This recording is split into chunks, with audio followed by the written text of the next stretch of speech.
கேட்டேன், நான் கம்முன்னு நின்னுந்தேன். இப்ப மட்டும் ஏன் கேட்கல? நான் ஓப்பனா சொல்றேன்.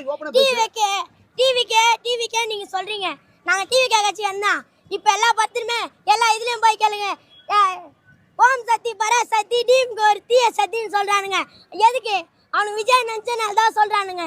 நாங்கள் சும்மாலாம் பேசுகிறேன் விஜய்க்காக எங்கள் ஓட்டு பொண்ணெல்லாம் சொல்கிறேன். நான் ஒரு ரசிகன், சின்ன வயசுலேருந்து ரசிகன். நான் எங்கள் அண்ணனை தான் ரசிகன். அநியாயமாலாம் போய் சொல்லக்கூடாது. சரி, இத்தனை வருஷம் நான் டிவி தான் பார்த்துன்னு ஃபோனில் இன்ஸ்டாவில் கூட தான் பார்த்தேன். நேற்று கூட தான் எத்தனை பேரை ஓட்டு போடுறாங்க. ஏன் விஜய்க்கு 27 பேர் ஓட்டு போகிறேன்றாங்க. டிஎம்கேக்கு 10 பேர். இப்போ சொன்னார் ரெட்டலை கட்சிக்கு 5 பேர் தான் ஓட்டு போடுறாங்க. அந்த இந்த கட்சி என்ன கட்சி? அது டாம்கேல கட்சி கூட 5 பேர்.